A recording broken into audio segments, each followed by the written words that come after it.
Okay.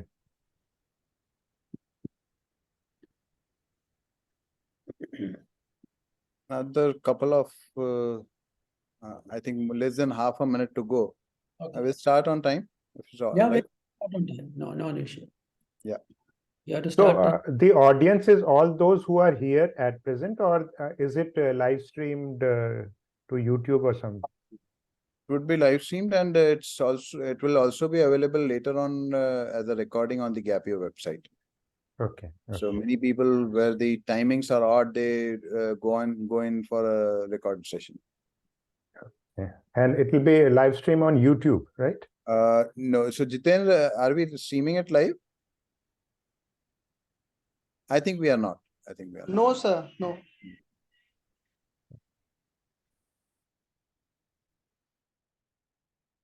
So give me the count. Give us the countdown because it's already 7. Let us know. We can go ahead, sir. Good to Can we go. start? Yeah, we can start, sir. Very good evening. I am Matthew Philip, the Secretary General of Indian Society of Gastroenterology. I bring in greetings to all of you from Indian Society of Gastroenterology. This is actually a combined session between GAPIO and Indian Society of Gastroenterology. And today we are fortunate to have two wonderful speakers on talking about various aspects of gastroenterology.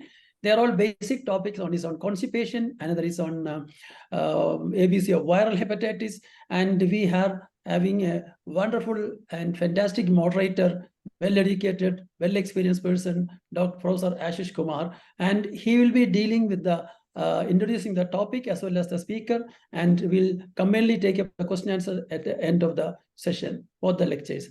I request all the participants to post your questions in the chat box so that we will take it up during question answer hour. So may I request Professor Ashish Kumar? He's actually the senior consultant gastroenterology at Sir Gangaram Hospital, and is a very senior person. A lot of publication. He's behind a lot of guidelines and is known as a very good teacher. So, Professor Ashish Kumar, kindly take proceedings now. Thank you so much for being with us today. Thank you, Dr. Matthew Philip. And good evening, ladies and gentlemen. I'm delighted to welcome you all to this prestigious webinar being organized by the Global Association of Physicians of Indian Origin, that is GAPIO, in collaboration with the Indian Society of Gastroenterology. So today we have the privilege of having two distinguished experts who will be sharing their insights on two critical topics that affects a lot of people around the world. So we'll have experts who will talk about how to manage chronic constipation, and also we'll discuss the ABC of viral hepatitis, offering valuable information that will enhance our understanding and equip us with knowledge to better serve our patients. So before we dive into the main presentations, allow me to provide a brief overview of the importance of these two topics and why they are important for all physicians regardless of their specialization. So chronic constipation is very common gastrointestinal issue that affects individuals of almost all ages, and it impacts significantly person's quality of life. It is often underdiagnosed and undertreated. So our expert, Dr. Govind Makharia, who's a well-known figure in luminal gastroenterology, will guide us through the strategies for managing chronic constipation. And he'll give us various practical insights that can be applied on day-to-day practice, how to diagnose this condition, and we'll be able to understand the nuances of this condition in providing comprehensive care to our patients. The other topic would be the ABC of viral hepatitis. Hepatitis, particularly viral hepatitis, is a global health concern, and now we also have a WHO goal of eradicating at least chronic viral hepatitis by 2030. So it's a public health problem. The viral hepatitis can lead to chronic liver disease, cirrhosis, and even liver cancer if it is untreated. So our expert, Dr. Anil Arora, who is a well-known figure in hepatology all around India as well as in the world, he will talk about viral hepatitis, its epidemiology, transmission prevention, and everything about it. And this talk is also important because, as I mentioned, that our WHO's goal to eliminate hepatitis from the world. So as physicians, it is our duty to stay informed about all these medical conditions, because even we belong to different specialties. I can see some of the audiences, pediatricians, some other different specialties, some general physicians. But these topics are of common interest, and we should know about them. And both chronic constipation and viral hepatitis have got far-reaching implications for patient health as well as their day-to-day living. So before going further, I would like to express my gratitude to GAPU and ISG for organizing this important webinar on this platform. And so we would begin our journey for this academic feast.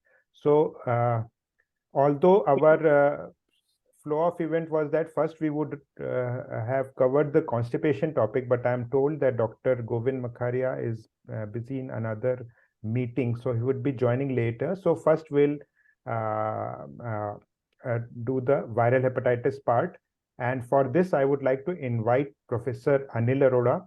Dr. Anil Arora is a senior consultant and chairman of the Institute of Liver, Gastroenterology and Pancreatico-Biliary Sciences at Sir Gangaram Hospital, New Delhi, which is a tertiary care hospital in Delhi. I also work in the same department, and he's my head of department. So Dr. Anil Arora started, he has done many pioneering things. Like one of the things that he started the liver transplant program in 1999 at Sir Gangaram Hospital. He has been involved in various clinical trials as investigator, principal investigator, and co-investigator. He's the founder member of Delhi Liver Foundation Trust, and he's also the past president of Indian National Association for Study of Liver, which we call as INASL, which is the Liver Society of India. Dr. Arora has organized various free health camps and public awareness programs for gastrointestinal and liver diseases, and he has been conferred with many awards, including the Delhi Ratan Award, Distinguished Gastroenterologist Award, Legends in Gastroenterology Award, Dronacharya Award for his exemplary work in the field of gastroenterology and liver transplant. So I welcome Dr. Arora, and I request you to give the topic on ABC of viral hepatitis. Yeah, good evening, Anil. Good evening, Ashish. Yeah, good evening. Are you hearing? Yeah. Our president. Yeah. Sorry for joining late. Actually, I had been giving a talk at Coimbatore. Welcome to all GAPO members for this meet. We have chosen two very clinically oriented topics on hepatitis and chronic constipation, so that it will benefit all GAPO members all around the world. And I am really thankful to our speakers, so that they have actually agreed to our request. And I will also like to thank Ashish for that. I think Matthew has also joined, so I'll ask Matthew to also have a word with us, and then we'll start off with the proceedings. Okay, sir. I already told, and the introduction is everything is over. And Okay. So welcome. So it's all yours, Anil. Yeah. Okay, welcome, Professor Sandeep. Thank you for joining. Thank you. I request Anil to start his lecture. Okay. Thank you, Dr. Varghese, Ashish, and Sandeep. I am extremely grateful to Indian Society of Gastroenterology and GAPU for having given me this opportunity of interacting with you and trying to present my assessment of diseases of viral hepatitis, which I have listed as ABC of viral hepatitis. Ashish, are my slides visible? Yes, yes, we can see it. Okay. Go ahead. So the topic which has been allotted to me is ABC of viral hepatitis. Now, viral hepatitis by default is a systemic viral infection which is characterized by hepatic cell necrosis and inflammation. It has a characteristic clinical, biochemical, and histopathological picture affecting hundreds of the millions of the people all over the world, leading to considerable morbidity and mortality. In fact, till World War II, there were only two types of hepatitis. I'm sure Sandeep and Dr. Matthews will agree with me that at the time of World War II, there were only two types of viral hepatitis, which was referred to as infectious hepatitis or serum hepatitis. The one which was transmitted by the fecal-oral route, that means through a contaminated food and water, was referred to as hepatitis A, and the one which was transmitted by the blood or the blood-borne product was referred to as hepatitis, serum hepatitis. But thanks to genetic engineering, thanks to rapid strides made by molecular biology, today we are able to characterize the viruses as not only two viruses like hepatitis A or B. We have increasing number of alphabets being used to characterize the viruses. And today we characterize the virus as virus hepatitis A, B, C, D, E, F, G, T, T. Maybe Dr. Ashish will invite somebody else 5 years down the lane, and we may end up completing the whole list of the English alphabet and still try to characterize the viruses. Starting with the commonest virus, which tends to occur typically in the pediatric age group. This was a virus which was discovered way back in early 70s. It has a worldwide distribution, typically affects the pediatric age population. Luckily for us, luckily for our patients, there are no reservoirs for the infection. That means the virus tends to remain within the human beings. It does not affect the animals. And luckily again for us, again for our patient, that it does not lead to any chronicity. The disease of hepatitis A, which typically in a developing country like ours, gets transmitted by the fecal-oral route. That means a person has to be affected with the virus, and this person should be able to transmit the virus through the contamination of the food or the water, which will lead to effect on the suspected individual. Now, boiling is the only thing which will kill the virus. Heating and freezing is not enough. If you look at the way India is developing, most of our younger generation is so used to heating their pizza in a microwave or trying to have a refrigerated ice cream. Mind you, if the ice cream or the pizza is already contaminated, putting it in the microwave for heating or putting a ice cream in the refrigerator is not going to kill the virus.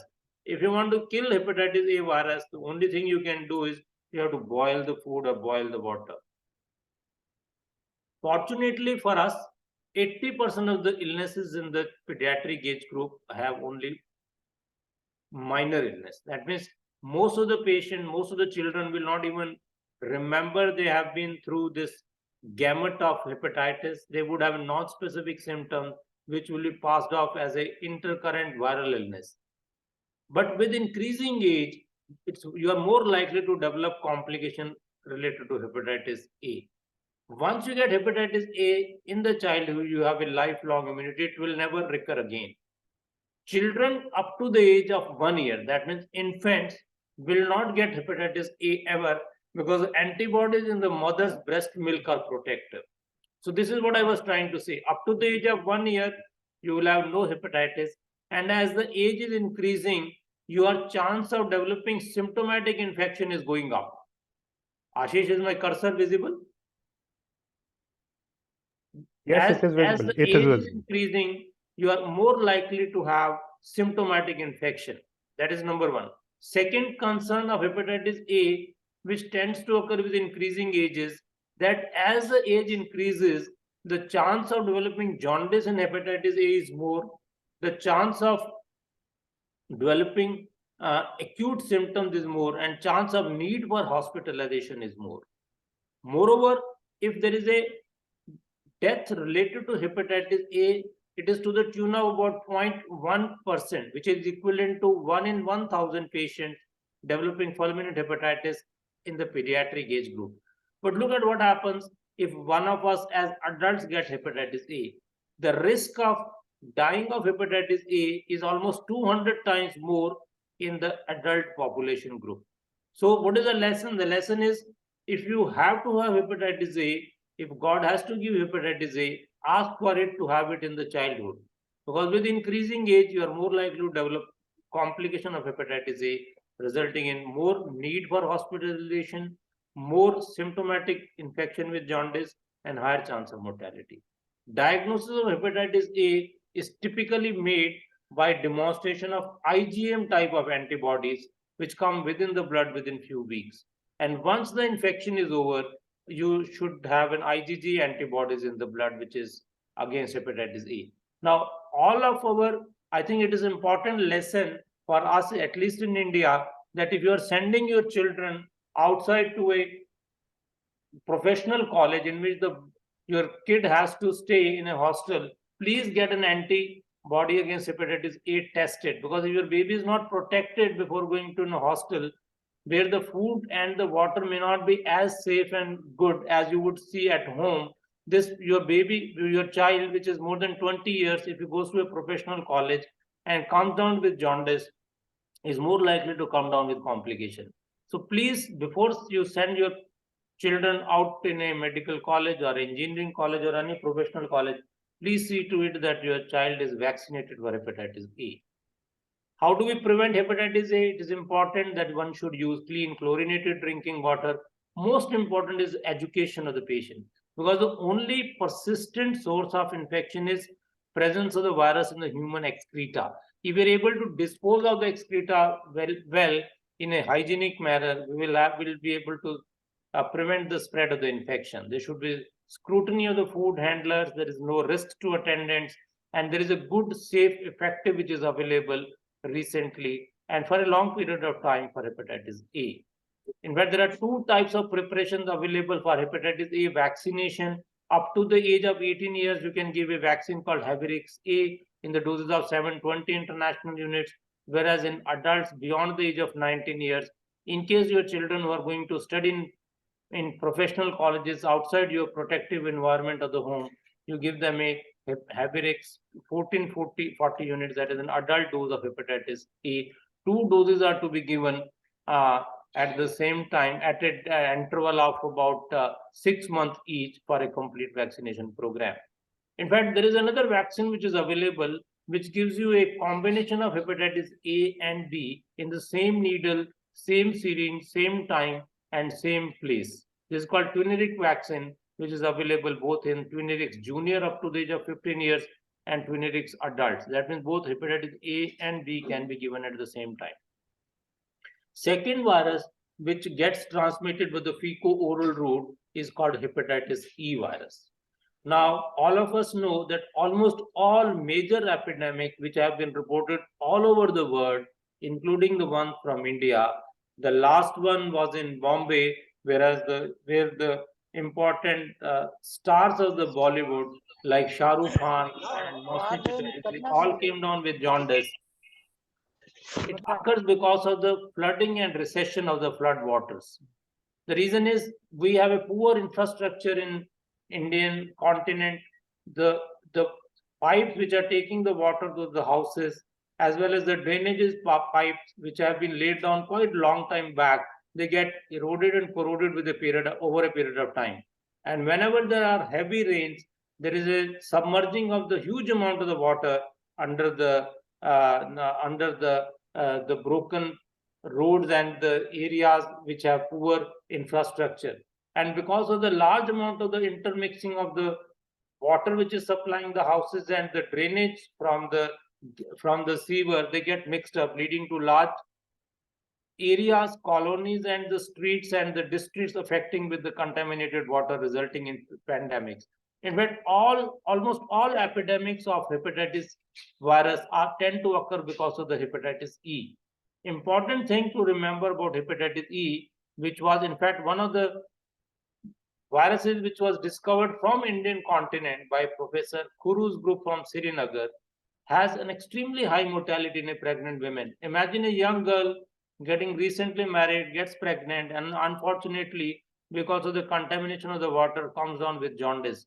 Now, the mortality of acute viral hepatitis is less than 1% in the ordinary course of the events in a non-pregnant women or a man. But unfortunately, in the third trimester of the pregnancy, if the young lady gets acute viral hepatitis because of hepatitis E, the mortality is very high. Diagnosis of hepatitis E again is made by demonstration of antibodies against hepatitis E. Now coming on to something which really scares the sleep out of us, which really makes us stand up at night to have, swathe of questions to know where did this virus come from. This is called hepatitis B, which has a worldwide distribution. So unlike hepatitis A, in which the disease tends to occur only in people who are suffering from the disease, not as carriers, there are two types of the people who carry hepatitis B virus. Some of them have an established liver disease called those with chronic liver disease and hepatitis B. And there are people who are otherwise healthy looking. They're also called healthy carriers. And they may be simply carrying the virus without their own knowledge. Now, depending upon which areas in the world you live, the carrier rate of hepatitis B virus in the blood varies from 0.3% to 20%. India is in the intermediate range of hepatitis B virus. Now, if you look at the geographical graph depicting the distribution of hepatitis B all across the globe, look at the most of the underdeveloped world, sub-Saharan Africa, area of the Southeast Asia, and the northernmost part of the America. This is the underdeveloped world. The prevalence of hepatitis B in general population is more than 8%. Look at the most developed world, most of the America, Western Europe, South America, Australia, this is the developed world. The prevalence of hepatitis B is less than 2%. We are in this green zone. The North Africa, most of the Southeast Asia, and the Middle East, as well as a part of the Eastern Europe. So this will be in the range of about 2 to 7%. We have a prevalence of around 2 to 2.5% in the Indian subcontinent. Disease typically spreads by the percutaneous route. Unlike hepatitis A and E, which gets transmitted by the fecal-oral route, you need to have a contamination of either the blood or the blood-borne products from an infected individual to a person who comes in contact with this. This can come through the use of common razors amongst the male members, frequent use of acupuncture in the needle which are not disposable, frequent use of ear piercing, which is a traditional taboo with Indian females, especially if the disposable needles are not being used. It could be a needle prick as an accident in the medical and the paramedical workers. Hemodialysis and intravenous drug users, because of the frequent use and misuse of the drugs and the needles, are more likely to develop hepatitis B. And then a male can transmit to a partner and vice versa. And perinatal spread is something which is important. Once the virus enters the hepatocyte, since it is a hepatocytic virus, it has a tendency to home into the liver. In fact, it is said that even within hours of entry into the liver, the virus gets integrated into the cccDNA. And once it gets integrated into the human genome, it is very difficult to get the virus out of the body. So this is a graph which I like to draw your attention for a moment. Depending upon what age of the infection you acquire hepatitis B virus infection, your incidence of carrying the virus throughout life is varies. Like, let's look at us as adults. If we today get a viral infection with hepatitis because of the accidental prick with a contaminated needle as a doctor or as a nurse or a paramedical personnel, we have a 95% chance of clearing the virus spontaneously over the next 6 months. And our chance of becoming a carrier is only 5 to 10%. But look at this baby who is innocent, born at birth from a mother who is infected with hepatitis B. Now, if this baby gets the infection transplacentally, from the mother, this baby has a 90% chance of living with a chronic carrier state lifelong. So again, given the choice, if you have to have hepatitis B, better have it in adulthood because your chance of becoming a chronic carrier. If you remember, I had already mentioned, if you are to be given a chance of having hepatitis A, have it in the childhood. If you want to have hepatitis B, it's better to have it in the adulthood. Fortunately, in adults, most of us will be able to clear the virus over the next 6 months. During infection, virus is excreted in every body fluids. And luckily for us, and in adults, most of us are able to spontaneously clear the virus. Chance of getting acute problem related to acute injury to the liver, resulting in hepatic encephalopathy or fulminant liver failure is only 1%.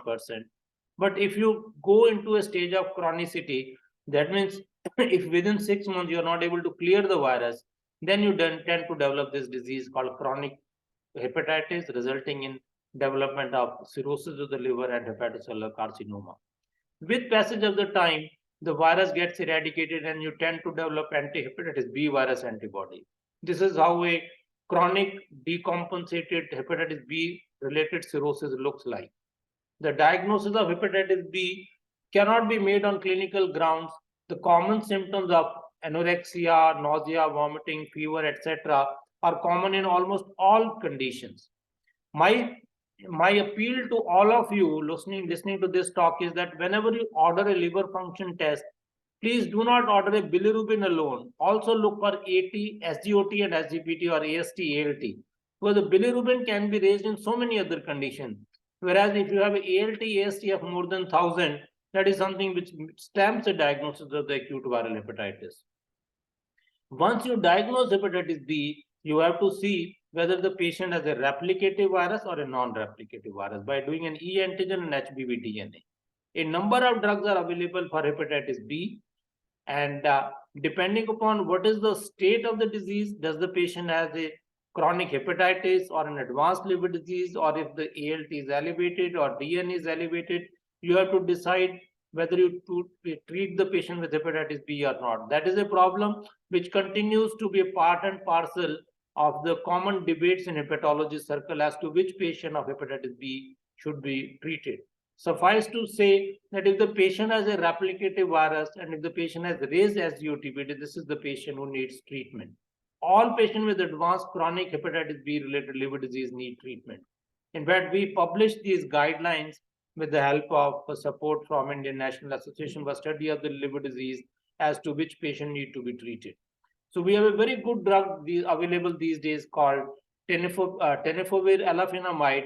In a single 25 milligram dose of this drug, we are able to provide a good relief for control of the virus.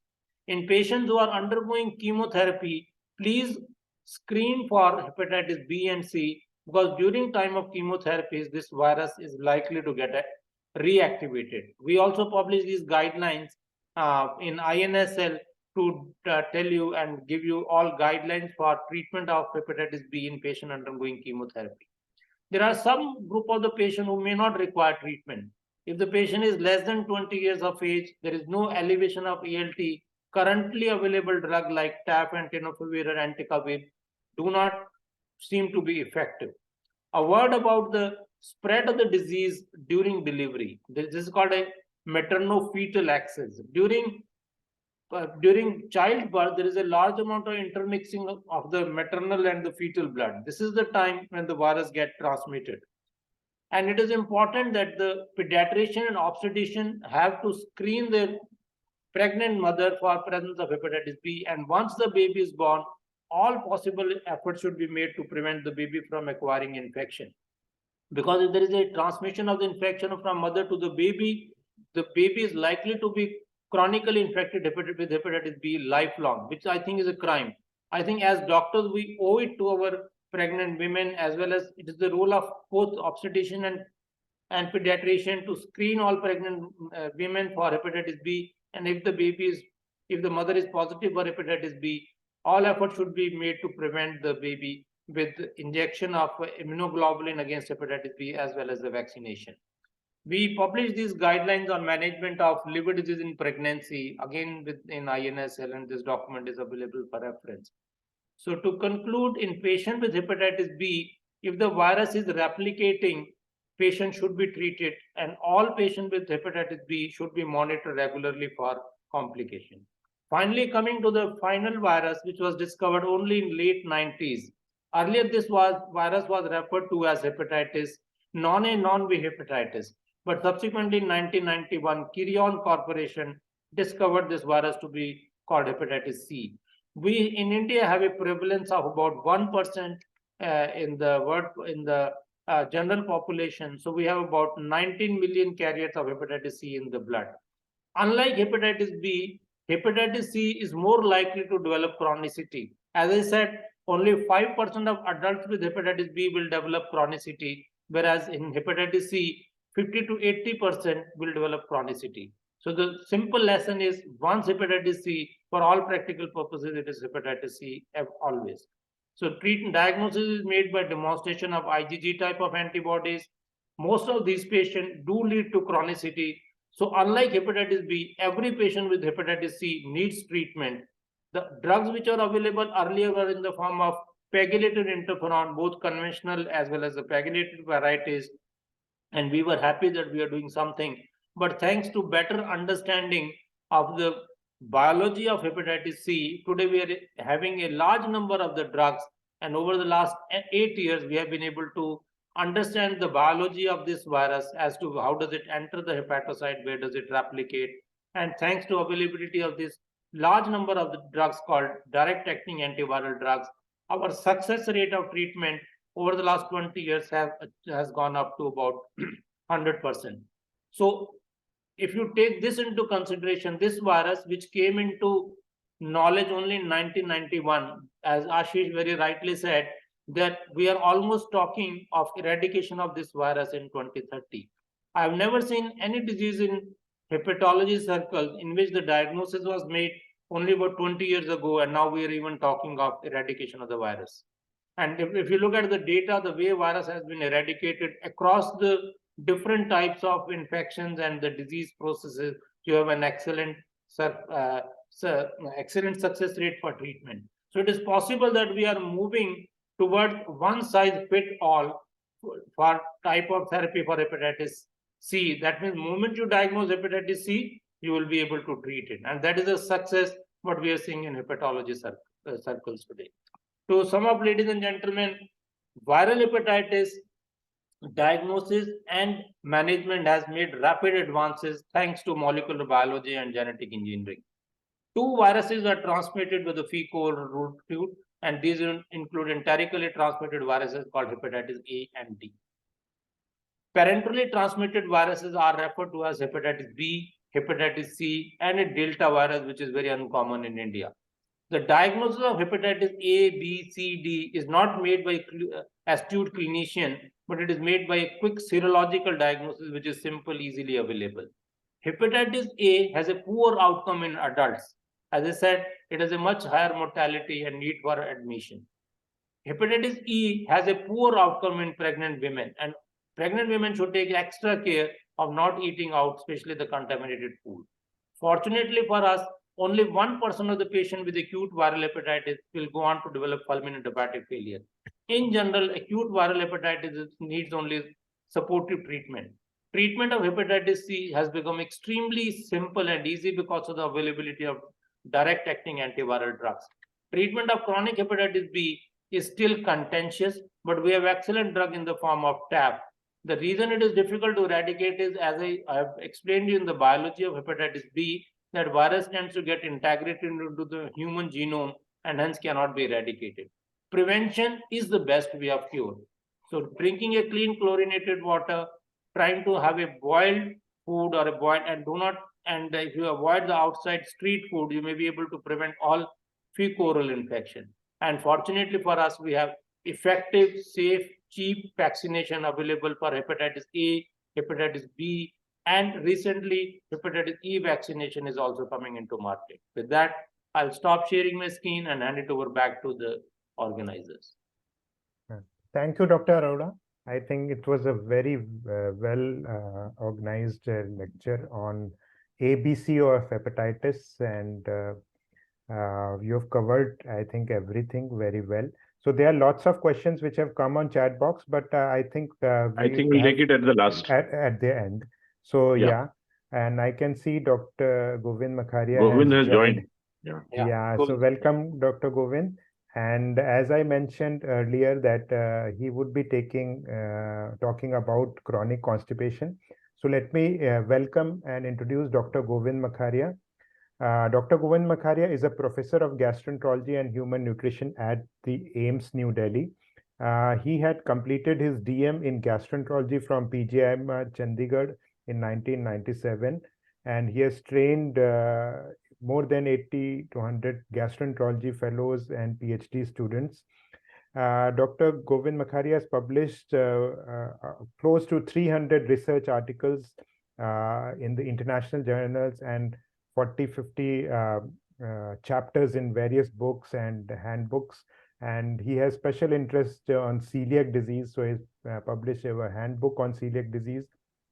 He's the president-elect of the Indian Society of Gastroenterology, and he's also the co-chair of the Clinical Research Committee of the World Gastroenterology Organization.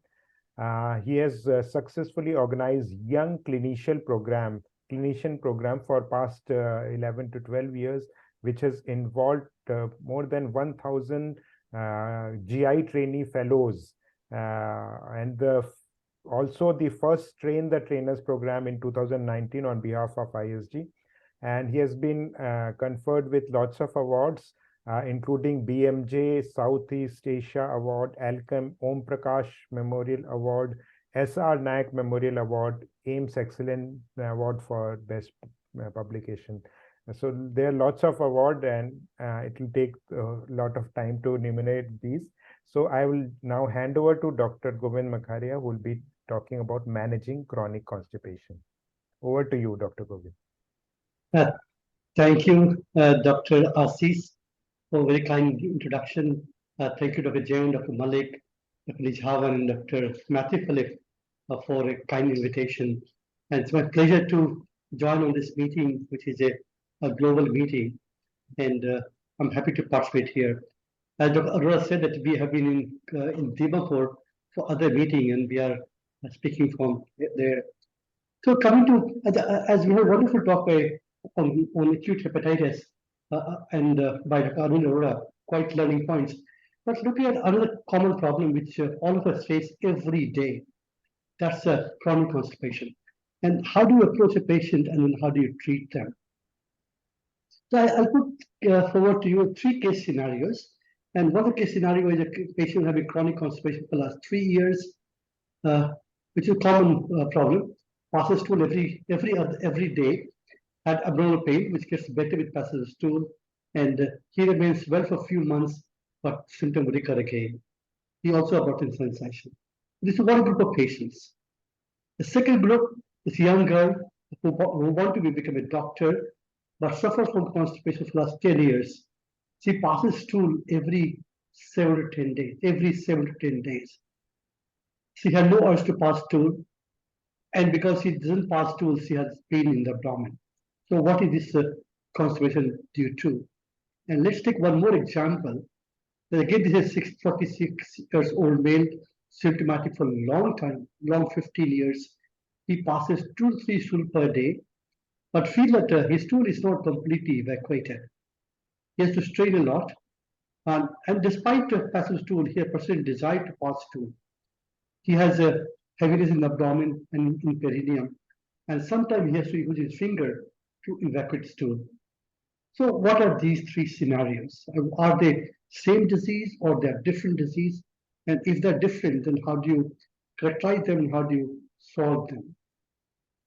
So to do that, we have devised this algorithm, and we talk about these 5 factors. So what is constipation? How do we classify constipation?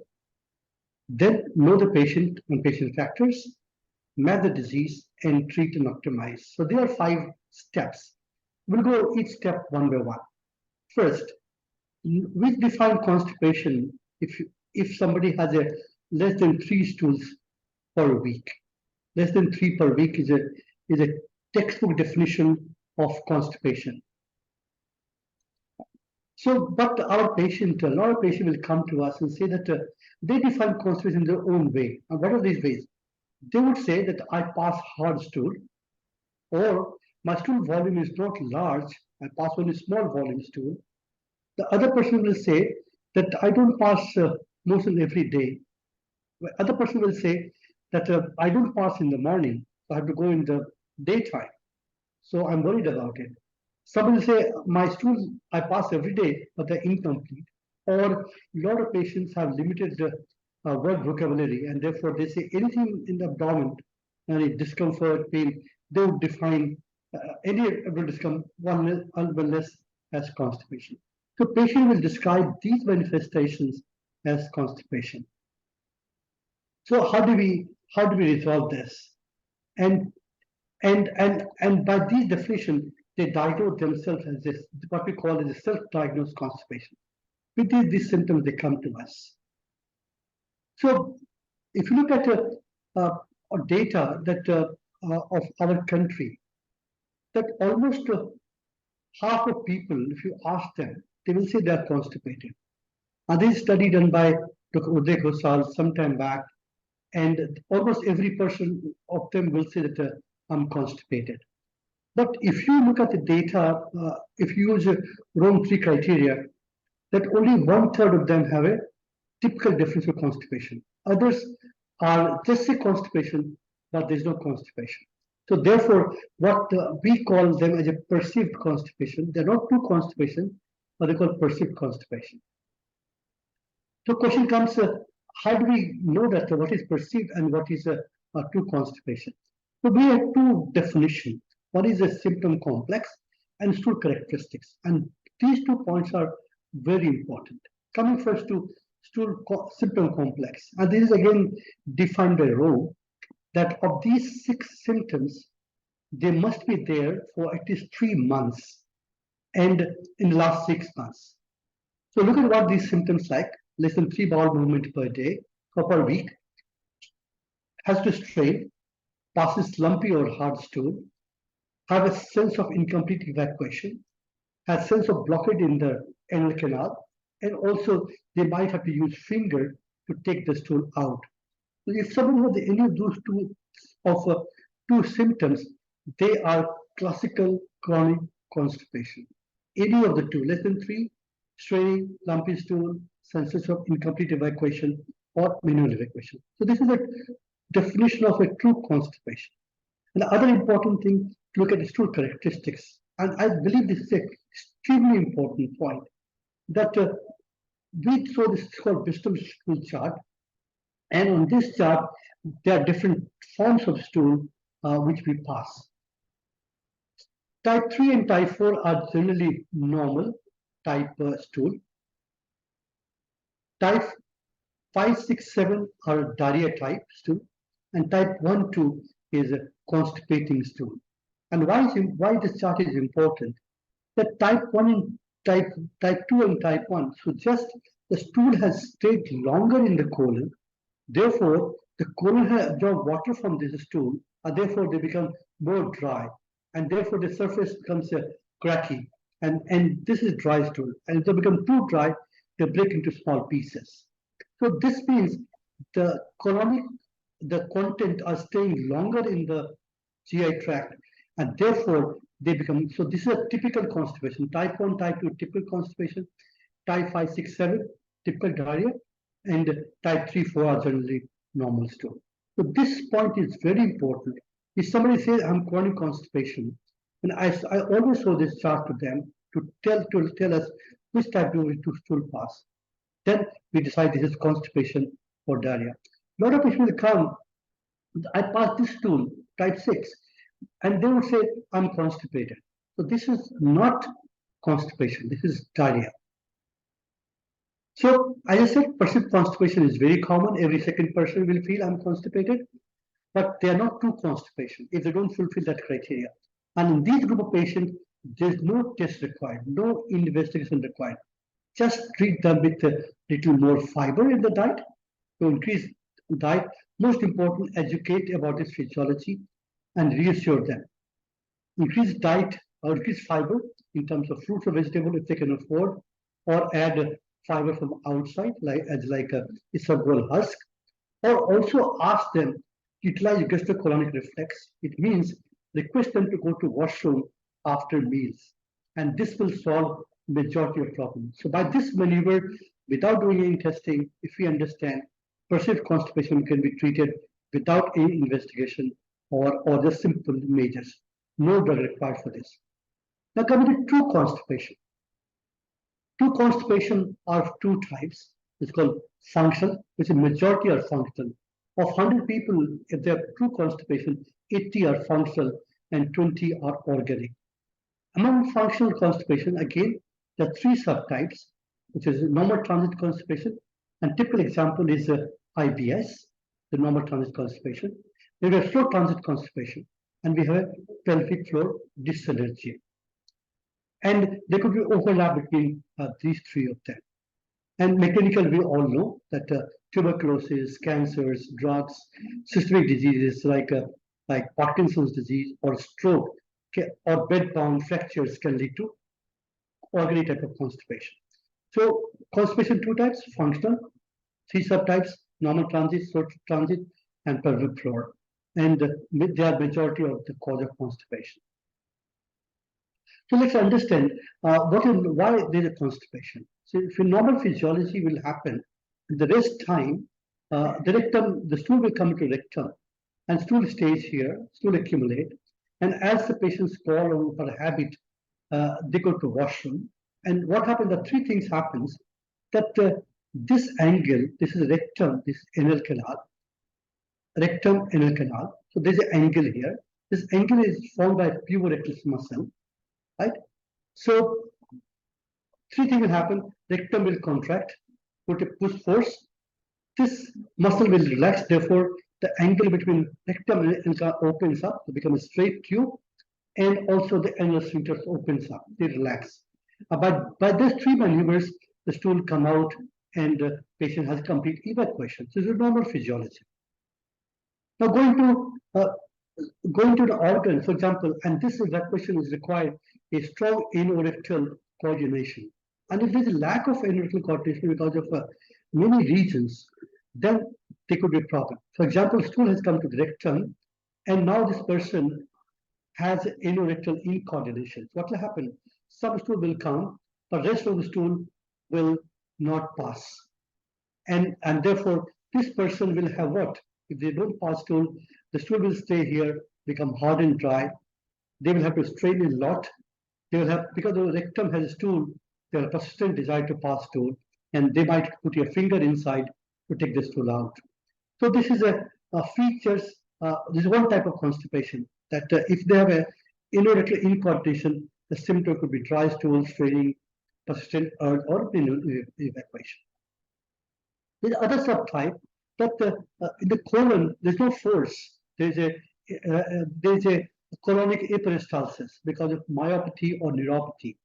And therefore, the stool doesn't come to rectum. Rectum remains empty, and these patients will not pass stool for weeks together. And if you look at their X-ray, you'll find a lot of stool in the rectum. So this is another type of cause of constipation because of defective propulsion by the colon. So normal physiology, the problem is the anorectal coordination, and third one is the defective peristalsis. So three type of constipation, and this is called slow transit constipation. This type is called slow transit. So coming to the second point, that you want to know the patient, and this is very important in the context of constipation. Age, as we know, as aging happens, the frequency goes down because of muscle power goes down, muscle becomes weak. If they take low food intake, then again there will be constipation. Unlike conditions like Parkinson's disease, stroke, and many other conditions will also add to constipation. And we know many drugs, especially antidepressants or iron, they are the cause of constipation. Somebody on anticholinergics can have constipation. So we need to know all of these factors. So therefore, adding to treating them is just by removing one of these drugs can do all the trick. At the same time, those who have diabetes or they have hypothyroidism, they can also lead to constipation. Depression also is one important cause of constipation. Immobility, no doubt, leads to constipation. So these are the factors which will either, as a sole cause, is the only cause of constipation, or they can worsen the constipation, which is if it's because of any other disease. Now, as I said, there are three types of constipation. So how do we approach a patient? First question, is the constipation functional or organic? The second question, is it IBS, or is it a pelvic floor dysfunction, or urinary incontinence, or is it a slow transit? And we can define this by certain features. Coming to the first question, is functional or organic? It's not difficult to differentiate. Anybody who has a new onset constipation, weight loss, anorexia, bleeding in the stool, or fever, all families with constipation, one must look for, must examine for constipation. These are red flag signs, and this patient must be investigated. But those patients who have long-standing symptoms for years together, with no blood, and all, at the same time, if they also have bladder dysfunction, more frequency to pass urine, those are the patients who are likely to have a functional constipation. This group is functional constipation. This group must be investigated. The second point was, is it the constipation slow transit type or normal transit type and pelvic dyssynergia? And to answer this question, just two things relevant: one symptom and one sign. One symptom, one sign, that will do all the trick. What is symptom? Look at, if you understand physiology, if the stool in the rectum, if the stool comes to rectum, rectum will sense the stool and patient will have urge to pass through, and patient will pass. So this is normal transit. What happens in pelvic dyssynergia, as I showed you in that pictorial diagram, that stool getting accumulated in the rectum, but because of anorectal failure, patient cannot pass stool, and therefore this is if the stool remains in rectum, there will be persistent urge. So persistent urge suggests that there is a pelvic floor dyssynergia, and if rectum is empty, in slow transit, there won't be urge. So no urge, don't go stool for 7 days, 10 days, months. So this is slow transit. So ask the patient if the urge to pass stool. Normal urge is normal. If they have a persistent urge to pass stool, this is a pelvic dyssynergia, and no urge to pass stool is an indicator of a slow transit constipation. I think this is a very important point, asking one question about urge to pass stool. And I said the second thing would be to ask one sign, and one sign is about doing a PR. If you put a finger in the rectum and ask the patient to evacuate over your rectum, and what happens normally, if you normal desire, what will happen? The anal pressure will go down, the perineum will descend, also there is relaxation of anal tone, and you will feel all of these in your finger. Any abnormality there suggests there is a pelvic floor dyssynergia, and this is almost equivalent to aneurysmenometry. So doing a PR can give us a view that this is a pelvic floor dyssynergia. So coming to who are the patients who need investigation? We said that 80% are functional, 20 organic. All those patients who have weight loss, anorexia, low hemoglobin, bleeding per rectum, fever, or if they have diarrhea, along with it, these patients should be investigated. And so what investigation we do? If anybody has alarm symptoms or rapid worsening or new onset symptoms, think of inflammatory mitotic disease, and this patient will require a referral for colonoscopy and also small intestinal evaluation. Those patients who have a chronic constipation but no urge to pass stool, they are slow transit constipation, and they will also require investigation for systemic disease and specialized investigations like pulmonary transit time or colonoscopy. Those patients who have persistent desire to pass stool, those who have a huge finger for manual evacuation, they will require workup for pelvic floor dyssynergia and require aneurysmenometry and difficography. And those who have IBS probably don't require much investigation. I hope this point is clear. Just to repeat again, those patients who are worsening, they certainly require investigation. So how do you treat, how do you choose to treat these patients? And again, to do that, constipation, I said, percent constipation, just reassure them and give them fiber. That's what need to be done. But those patients, as I said, proceed, educate and reassure and ask them to utilize a gastrochronic reflex and increase fruit and vegetables or any kind of fiber supplements. And also modify factors, especially drugs, by taking drugs which can lead to constipation. If they have uncontrolled hypothyroidism, uncontrolled diabetes, they will also have a bearing on treatment of constipation. Now coming to, if we want to give drugs, then what kind of drug do we have and what do we do? And for that we have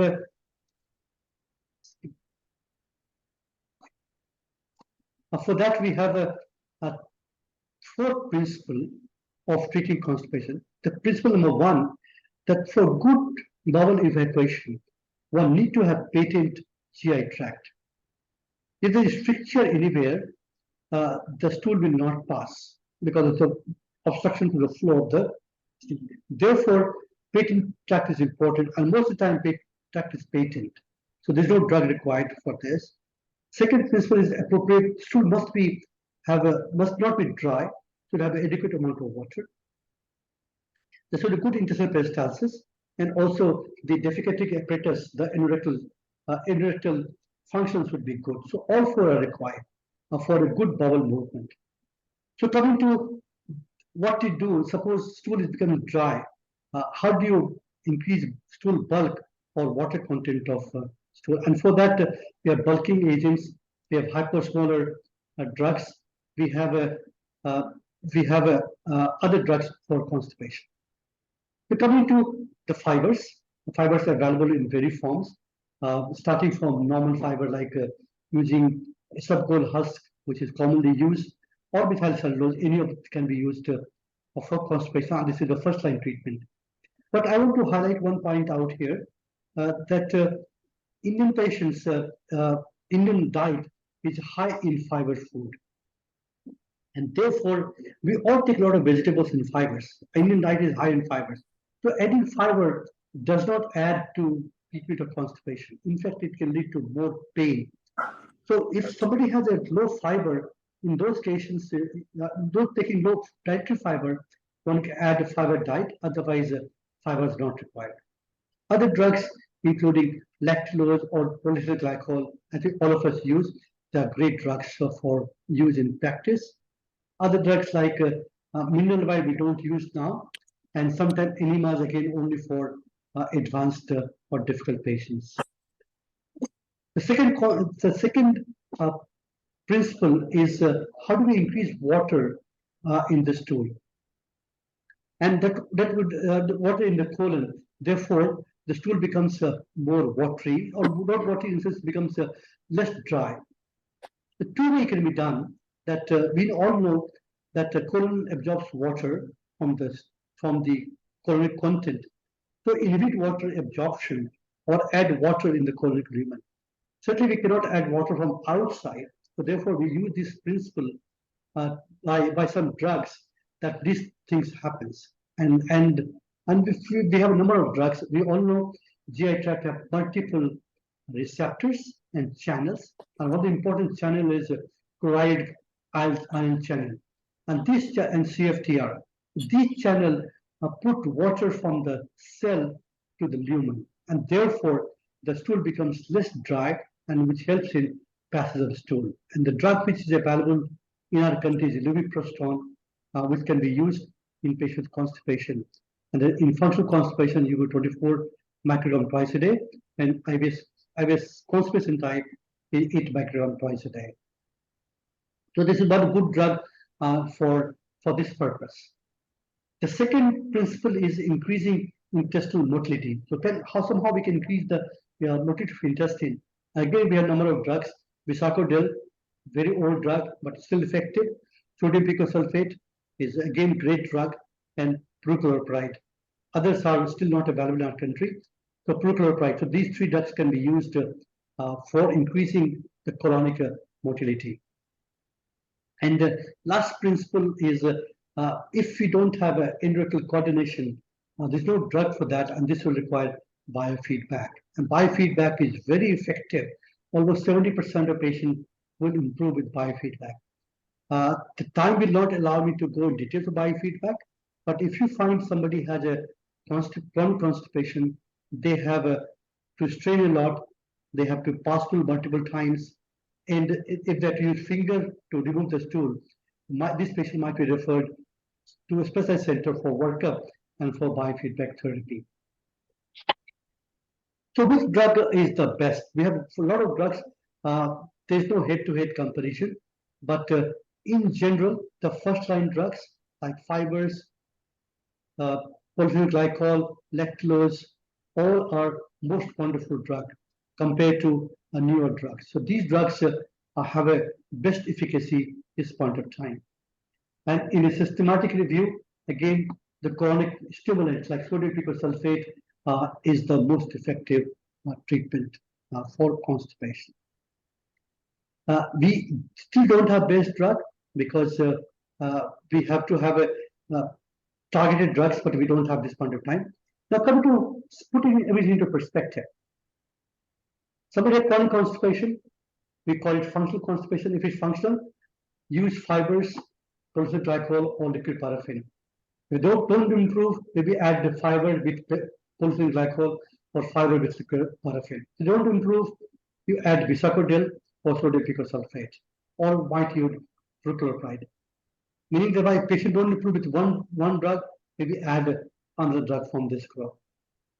If somebody had a chronic constipation, we call functional, but physiology is slow transit type, these patients will require something like a colonic stimulant, and then first line will be bisacodyl or sodium sulfate, and also ask them to take a lot of water orally, and or try combination treatment.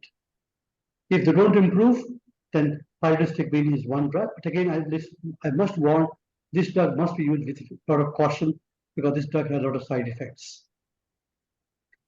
And if somebody had a pelvic floor dyssynergia, then no additional fiber. If we add fiber to these patients, the constipation will worsen. Biofeedback is the treatment of choice in these patients. And if not, biofeedback not available, they may try polyphenol glycol or liquid paraffin or a combination of these two, but must not give fiber to these patients. So coming back to the three patients I showed you, the first patient, 46 years male, chronic constipation, pain abdomen, and recurrent symptoms. This is typical irritable bowel syndrome. So therefore, this patient can be given any form of anti-constipating drug, as we discussed, and also an antispasmodic drug. This young girl who wanted to be doctor herself, chronic constipation for 10 years, passes stool every 7 to 10 days. 7 to 10 days, please see that this is truly abnormal, no urge to pass stool. So this is a slow transit constipation. This patient must be worked up for what the reason for slow transit. And there's a huge list of workup in this patient. And this patient should be treated with a chronic stimulant. In the last patient I showed, was a patient with chronic constipation, had a feeling of incomplete evacuation, straining, persistent desire, and finger evacuation or manual evacuation of the stool. This patient has pelvic floor dyssynergia, and therefore this patient must be referred for biofeedback therapy. So putting them into a summary, constipation is a very common symptom, but thankfully majority of them are perceived, and these patients require only supportive care and reassurance. Those who have true constipation, 80% are functional constipation, 20 are organic. Functional constipation, in our mind, we don't want to decide normal transit, slow transit, or pelvic floor. I told you that no urge to pass stool is slow transit, persistent urge to pass stool is pelvic floor dyssynergia. We must remember patient age, setting, and other comorbid illness, and we must address these issues. Based upon these data, we say this patient has a typical chronic constipation of functional type or organic type. Functional type is slow transit, pelvic floor or IBS, and some of these patients require investigation. And based upon this diagnosis, we'll choose our first line, second line constipation. And what we have learned that using two type of treatment also helps a lot. With that, I'll stop here and take any question if there are any. Thank you very much for this opportunity. Enjoyed speaking to all of you. I hope you enjoy this discussion by Dr. Arora and talk on chronic constipation. Thank you so much.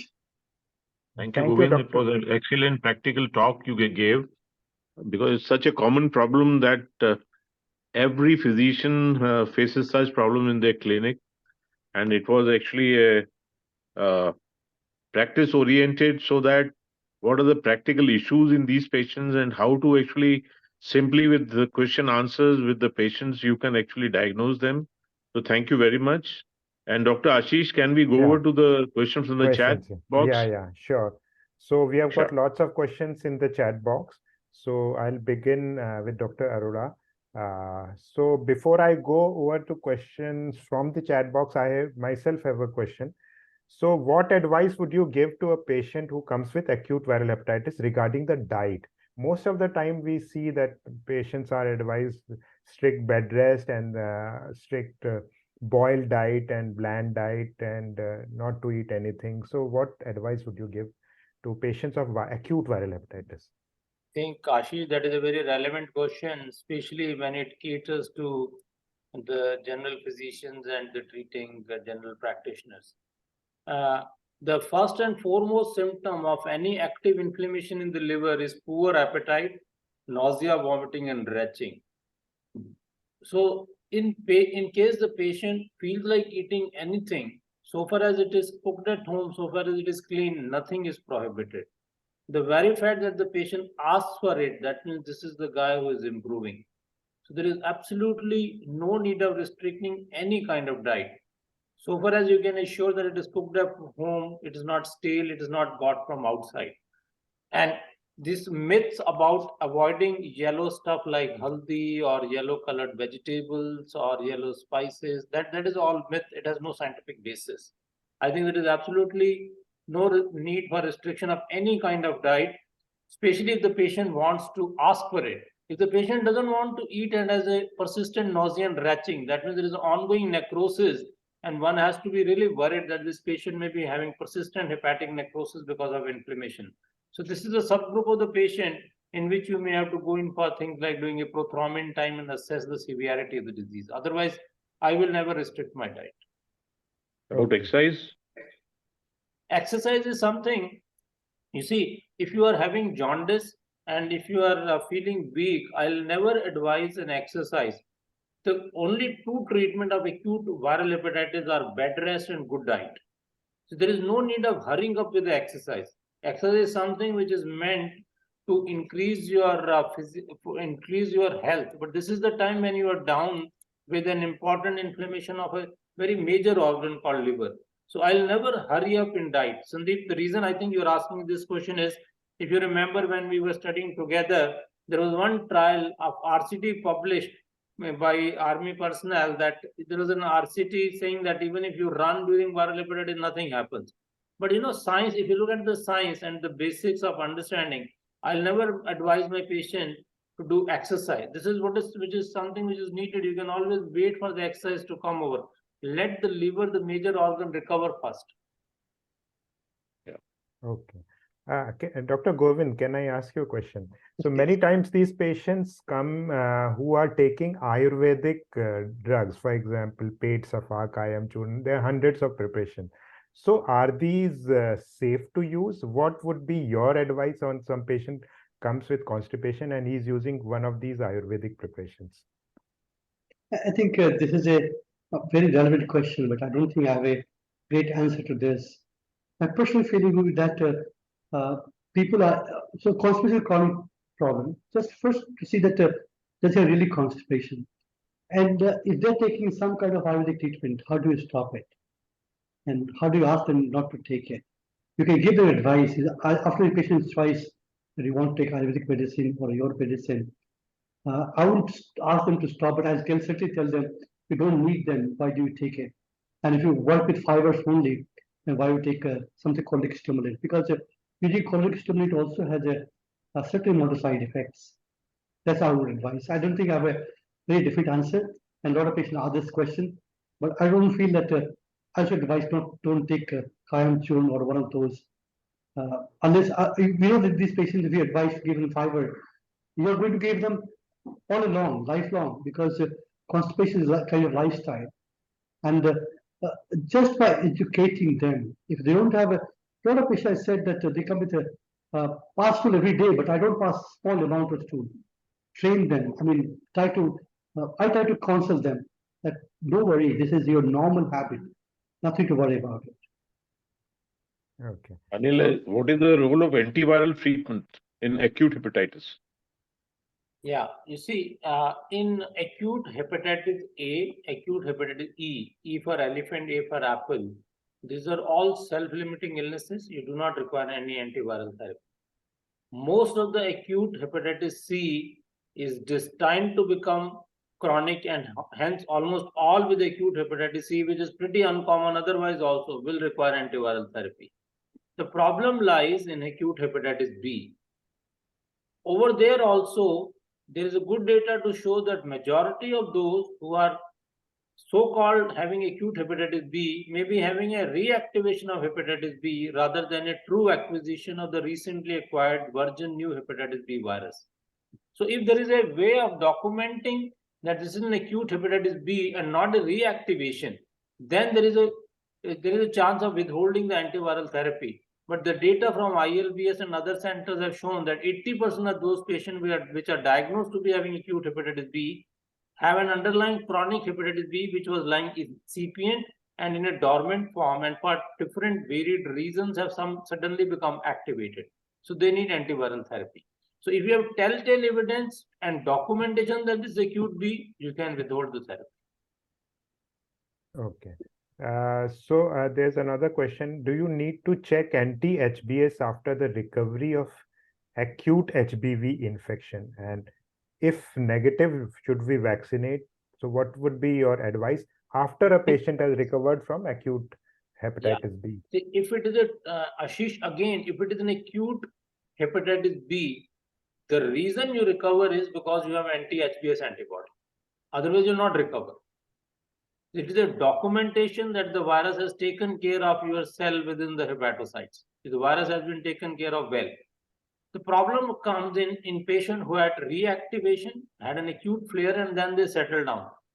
These are the patients who are very difficult to be followed up in terms of stopping the antiviral therapy. In this subgroup of the patient, it's very difficult to get an anti-HBs positivity. I believe it is a true first-time attack of acute hepatitis. The reason you recover is because you are developing anti-HBs antibody. But then there is no way you can try to increase the production of these antibodies by stimulating it. In my practice, if the patient has been on chronic hepatitis B, and with passage of time, if he loses HBsAg, I make all attempts to get his antibody raised by giving him double vaccination, but it doesn't work. The production has to be from within. Okay. Dr. Govind, there's a question from chat box. What should be used for pain in abdomen for a slow transit constipation? So, I mean, pain is because of perception, because of colonic dilatation. Some kind of antispasmodic, like what we use is generally dicyclomine or dutaverine. Any of these could be used. Okay. Dr. Anil, is there a difference of HEV infection in India and Europe, Western countries? In fact, HEV there are infection. changes. HEV infection has different genotypes, genotype 1, 2, and 3. In fact, in the Western world, the source is the animal type of HEV virus, which is more likely to be present in patients with immunocompromised population, like those post-transplant recipients. So that is a subgroup of the patient which is likely to respond to antiviral therapy. we in India have a genotype which is primarily related to the fecal-oral transmissions. That is the difference between the two. So if you are suspecting hepatitis E in the Western world in an immunocompromised patient, this is a subgroup of the patient in which you should look for a different genotype. There are three different, 1, 2, 3 type of genotype. And if HEV RNA is positive in that subgroup, they may respond to antiviral therapy, including the conventional ribavirin therapy, which is used for hepatitis E. Dr. Anil, there are questions. I think many many people have asked, how do you differentiate acute viral hepatitis B from the flare of chronic hepatitis B or reactivation? I think Ashish will agree that in most of the hepatology meets, this is one of the commonest reasons for presentation by the stalwarts as well as the debates. But the reason that we have it in every conference is because no conference is able to clear the doubts. They will always keep on having lingering doubts. But I think if you have to distinguish between the two, look at the fibroscan value, look at the past history of hepatitis B, look at the risk factors, and also look at the two things which can distinguish. If your anti-HBe antigen is positive, or if you have a variant of IgM4 antibody, which is 17S variant, and if your HBV DNA is bangingly high, that is a hepatitis which is a reactivation. In acute viral hepatitis, you will have a 7S variant of IgM4 antibody, and HBV DNA will not be skyrocketing like in reactivation. That is one difference between the two. And another difference is that if the patient has evidence of chronic liver disease like splenomegaly, portal hypertension, ascites, this is the patient who's likely to have more likely to have hepatitis B, which is a reactivation. And finally, you may have to bank upon liver biopsy or fibroscan to distinguish acute versus chronic. Unfortunately, the parameters of level of HBV DNA and the type of IgM which is raised, they have a pretty much of overlap and do not give you a telltale evidence of total parallel lines dividing the two. They do tend to converge at some point. Okay. Dr. Govind, can you prescribe a high fibrous diet in common practice? So high fiber diet would be that take leafy vegetables, which one. Any kind of leafy vegetable will be one thing to do. Take a lot of dal, silky wali dal. That's 3. If you take a vegetable, or you can take afford to have a fruits. That's one thing great thing to do. Bananas, and in addition, you want to add fibers. Probably isabgol husk, probably the most safe and not very expensive. Certainly, there are multiple other brands available, but any one can be used. Mainly, they are food-soluble fibers. Cereals? Yeah, absolutely yes. Absolutely yes. Absolutely yes. Dr. Govind, in clinical practice, I mean, most of these pediatricians or physicians, they may not have access to manometry or other specialized. So how do they diagnose the slow transit constipation, and when should these patients should be referred for maybe these transit studies and manometry and other? And this is a wonderful question. If you look at the evolution of a slow transit constipation, somebody had a myopathy or neuropathy of the smooth muscle, this disease will evolve over time. The first, they will behave typically like IBS type constipation. And as these progress over years and decades, they become a typical phenotypic type of slow transit constipation. So very early stage, very difficult to differentiate. But I would always suspect anybody not passing a stool for 3 to 4 days and in continuum, not one time, because one time can be because of not only factor, but there's a continuity that they will pass stool 3 to 4 times, 3 to 4 days, and they have no urge also. This patient have a slow transit constipation. If you do a simple X-ray in this patient, you'll find the whole colon may have lot of stool.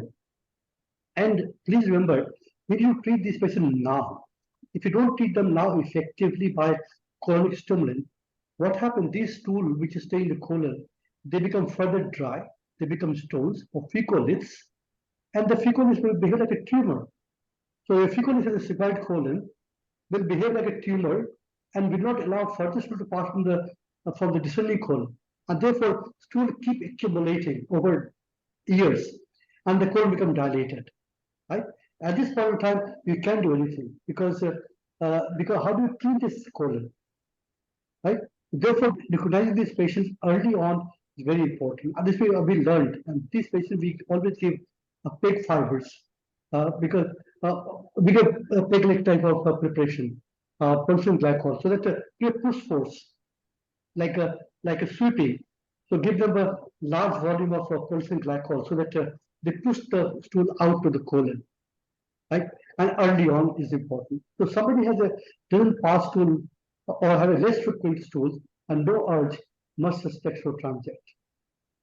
Okay.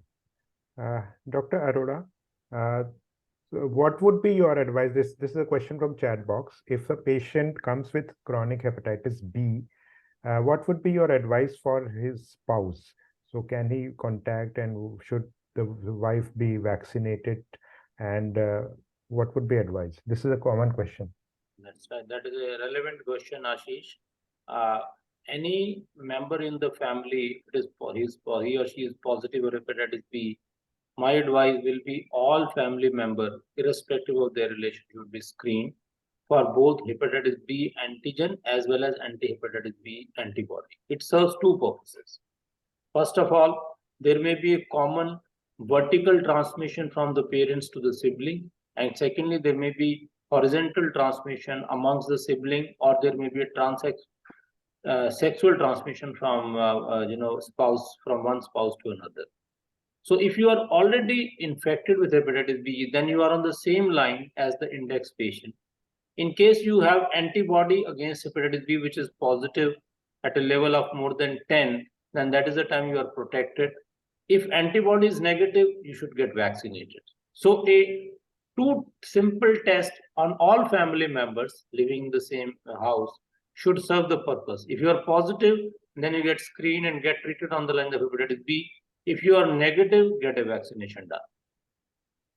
Okay. And once the wife or the husband has enough antibodies, then there is no risk of transmission from wife to husband and vice versa.